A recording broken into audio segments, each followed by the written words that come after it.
When my wife, Emma, came to me one evening and suggested we take a 2-week break to test our marriage, I didn't know what to say. We had been together for 7 years, and though we had our share of arguments, I thought we were solid. She said it would give us time to think about what we truly wanted, to reflect without pressure.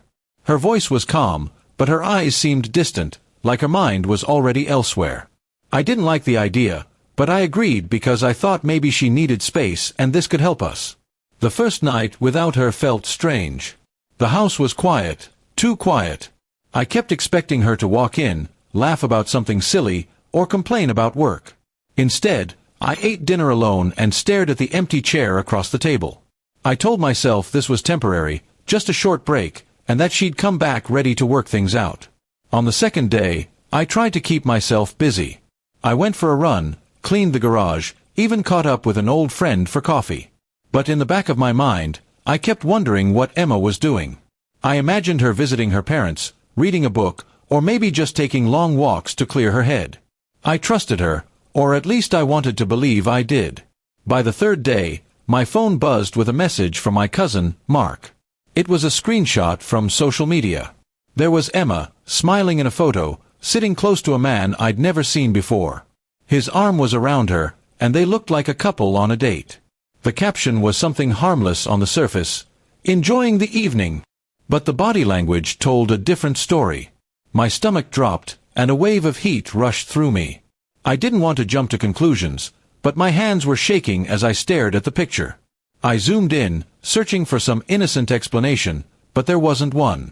It wasn't a group picture or a work event, it was intimate. That smile she had in the photo was the same one she used to give me when we first started dating. I called her immediately, my heart pounding. She didn't pick up. I sent a message asking who the man was. No reply. Hours later, she finally responded, "I think it's better if we don't talk until the 2 weeks are over. Please respect that."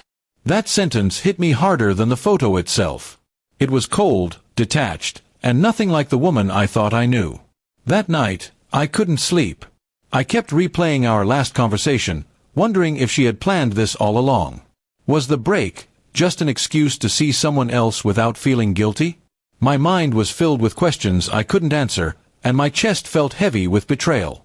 The next day, another photo surfaced. This time she and the man were at a park, sharing ice cream.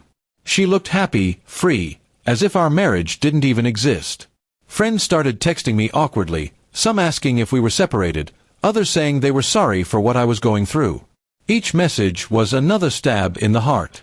I decided I couldn't just sit and watch. I drove to her apartment, the one she'd rented, just for the 2 weeks. When she opened the door, she looked surprised but not guilty. I asked her straight out if she was seeing him. She didn't deny it.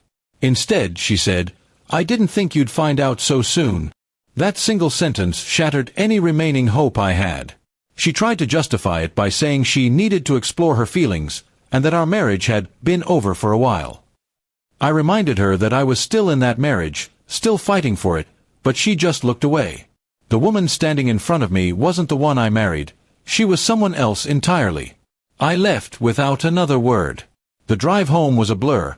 My hands were clenched on the steering wheel, and my mind was numb.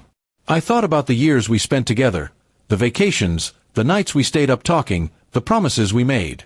All of it felt like it had been erased in 3 short days. Over the next week, I started making decisions. I called a lawyer, explained the situation, and began the process of ending the marriage. It wasn't what I wanted, but I couldn't stay with someone who had already chosen someone else. My trust in her was gone, replaced by a cold emptiness. Emma sent me a long message on the 9th day of the break, saying she was sorry if she hurt me, but she believed she had to follow her heart. I didn't reply. There was nothing left to say. She had shown me exactly where her heart was, and it wasn't with me. By the time the 2 weeks were up, I had signed the initial divorce papers. She came by to pick up some of her things, and we barely spoke. I realized then that the woman I once loved no longer existed, at least not for me. And while the pain was still raw, I knew I had to move forward, even if it meant walking alone. The break she wanted didn't test our marriage, it destroyed it. But in that destruction, I found clarity. I learned that love without loyalty is just an illusion, and that sometimes the hardest part of letting go is accepting the truth you never wanted to see.